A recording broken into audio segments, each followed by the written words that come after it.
సంవత్సరములో ప్రభువా నన్నైతే అడుగైతే పెట్టించావు కానీ నా ఇష్టం ప్రభు ఇంకా 12 మాసములో అన్నాం అనుకోండి, ఏంటంట నా ఇష్టం ప్రభువా, అడుగు పెట్టించడమే, నన్ను పంపించడమే నీ పని.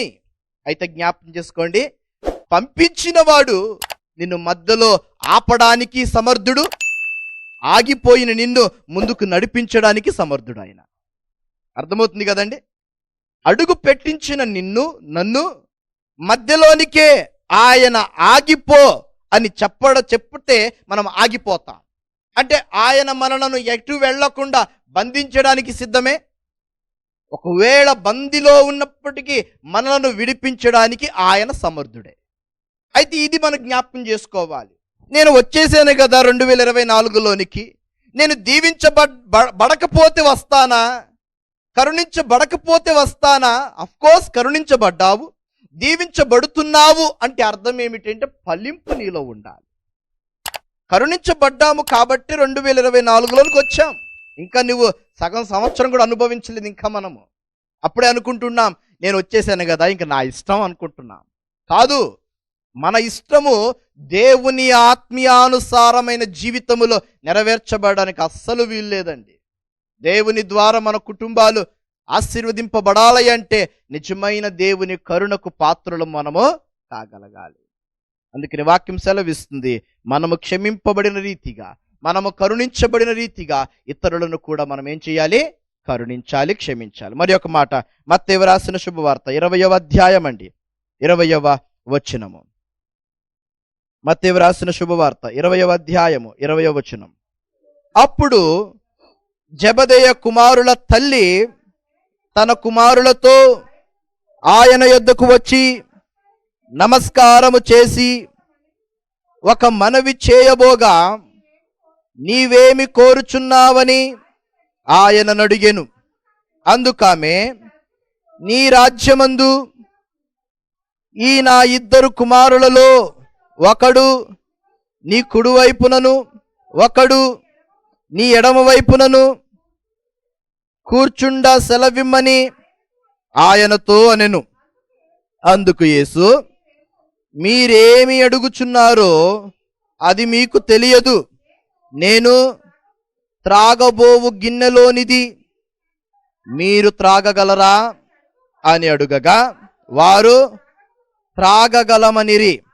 ఆయన, మీరు నా గిన్నెలోనిది త్రాగుదురు గాని నా కుడి వైపునను నా ఎడమ వైపునను కూర్చుండనిచ్చుట నా వశమున లేదు. నా తండ్రి చేత ఎవరికి సిద్ధపరచబడెనో వారికే అది దొరుకునని చెప్పెను. చాలండి, అర్థమైంది మాటలు ఏమైనా మనకి? ఎంత అద్భుతమైన మాట కదా.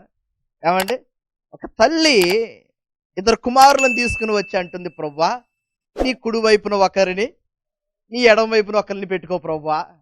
నేను సింపుల్గా చెప్పేస్తాను, పెట్టుకో ప్రవ్వా అని దేవుని దగ్గరకు వచ్చి నమస్కారం చేసి వినయము విధేయత మొత్తము భూమి మీద మనుష్యునిగా ఏమేమి చెయ్యాలో అన్నీ చేసేస్తుంది తల్లి. ఎందుకంటే తల్లి ప్రేమ, కొడుకు ఎంత చెడ్డోడైనా కూతురు ఎంత చెడ్డదైనా ఏం చేస్తుంది చెప్పండి? ఒక మంచి ఇంటికి వెళ్ళిపోవాలి అనే ఆశ ఉంటుంది అన్నమాట. ఏమండి గమనించండి, కుమార్తె గిన్నెలు తోముతూ, ఏం చదవకపోయినా గిన్నెలు తోముతూ ఉన్న కుమార్తె పట్ల తల్లిదండ్రులకు ఒక ఆశ ఉంటుంది. ఏంటి? నా అల్లుడు సాఫ్ట్వేర్ ఇంజనీర్ అవ్వాలి. మరి కూతురు ఎవరు? అర్థమవుతుందా? నేను చెప్పేది అర్థమవుతుందా మనకి? కూతురు ఇంట్లోనే ఉండి అంట్లు తోముకుంటూ బట్టలు తుక్కుంటూ 8వ క్లాసు 10వ క్లాసు ఫెయిల్ అయిపోయి కూర్చొని ఉంటే ఆ కూతురి పట్ల తల్లిదండ్రుల ఆశ ఏముంటుంది?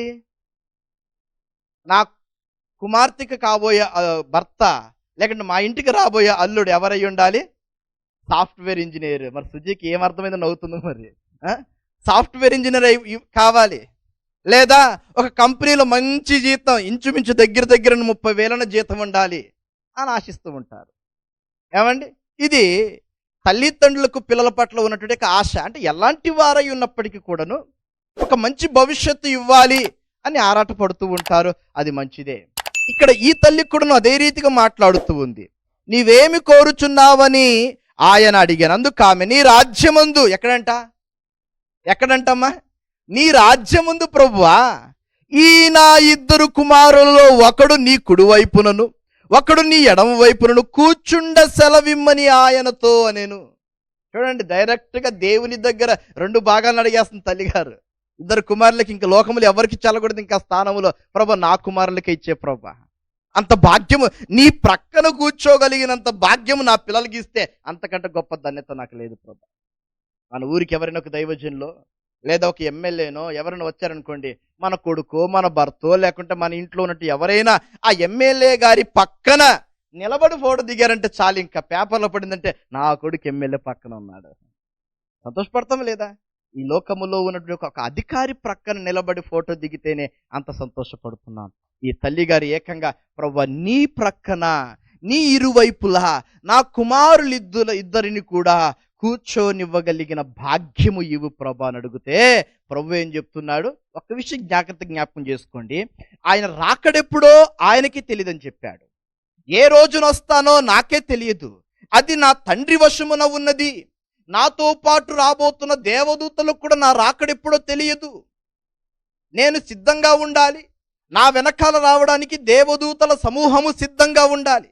ఎప్పుడైతే వీరు సిద్ధంగా ఉంటారో నేను సిద్ధంగా ఉంటానో, నా తండ్రి ఎప్పుడు భూమి మీదకి వెళ్ళమని చెబుతాడో, ఎప్పుడు ఈ యొక్క రాకడ వస్తుందో ఆ సమయం వెళ్ళమంటాడో అప్పుడు నేను తక్షణం వెళ్ళిపోవాలి, రెడీగా ఉండాలి, సిద్ధంగా ఉండాలి అక్కడికి రావడానికి, మీ దగ్గరికి రావడానికి. అంటే నా తండ్రి వశమున ఉన్నవి. యేసుక్రీస్తు వారు కూడాను తండ్రి ఏమి ఆజ్ఞాపిస్తారో దానినే చేయగలిగిన వారుగా ఉన్నారు. ఈయన ఒక మార్గం మాత్రమే పరలోకానికి, తండ్రి దగ్గరికి ఈయన ఒక మార్గమే. తండ్రి దగ్గరికి వెళ్ళడానికి క్రీస్తుని లోకానికి అనుగ్రహించిన ఒక మార్గదర్శి, ఒక మార్గము. ఈయన యందు విశ్వాసముంచు వాడు తప్ప మరెవరు తండ్రి దగ్గరికి వెళ్ళడానికి అవకాశం లేదు. కాబట్టి సరాసరిగా సహోదర తల్లిగారు యేసుక్రీస్తు వారి దగ్గరికి వచ్చి అడుగుతూ ఉంది, ప్రభువ నీ ఇరు ప్రక్కల కూర్చొనివ్వగలిగిన భాగ్యము నా బిడలకి ఇవ్వు ప్రభు అని అడుగుతుంది. ఆయన అంటున్నాడు, అప్పుడు ఏమని అంటున్నాడండి ఆయన? అందుకు యేసు 22వ వచనం, మీరేమి అడుగుచున్నారో అది మీకు తెలియదు. ఏదో ఆశ కొద్ది అడిగేస్తున్నాం కదండి, ఆశ కొద్ది అడిగేస్తున్నాం. అయితే మీరు ఏం అడుగుతున్నారో అది మీకు తెలియదు. రేషన్ కొట్లోకి వెళ్ళి ఏమండి, రేషన్ కొట్లోకి వెళ్ళి 1 కేజీ మటన్ ఇమ్మంటే ఆడేమంటాడు? ఏమంటాడమ్మా మీరు ఏ షాప్కి వచ్చి కొద్ది వెనక్కి వెళ్ళి బోర్డు చూసుకో అంటాడు ఆయన. అవునా? అది కిరాణి అంగడి, కిరాణి కొట్టు, అది రేషన్ కొట్టు. రేషన్ కొట్లోకి వెళ్ళి మటన్ అడిగితే బాగోదు, అక్కడ దొరకదు. అలాగే యేసుక్రీస్తు వారు నీ కుమారులు ఇరువురికి కూడా ఆయన ప్రక్కన కూర్చోగలిగిన అధికారం ఇవ్వగలిగినటువంటి యొక్క అధికారం ఆయన యందు లేదు. అది ఆయన వశమందు కాదు. ఆయనను విశ్వాసముంచినప్పుడు, ఆయన యందు నీవు నమ్మకముంచినప్పుడు, భూమి మీద ఉన్నంత కాలము ఆయన యందు స్థిరపరచబడి ఆయన కరుణను నీవు పొందుకుంటే తండ్రి అయిన దేవుడు నిన్ను కరుణిస్తే ఒకవేళ దొరుకుతుంది. హల్లెలూయా. దొరికితే సంతోషంగా కూర్చో. ఆ స్థానం నీ కొరకే దేవుడు సిద్ధపరుస్తాడు. ఆ స్థానం నీ కొరకే సిద్ధపరుస్తాడు. అయితే నువ్వు చేయవలసిన పని ఏమిటి అంటే ఆ స్థానములో నీవు కూర్చొని ఉండాలి అని చెప్పి ఈ దినము నుండే నువ్వు దేవుని కరుణను పొందుకోవాలి, దీవింపబడడానికి ప్రయాసపడాలి.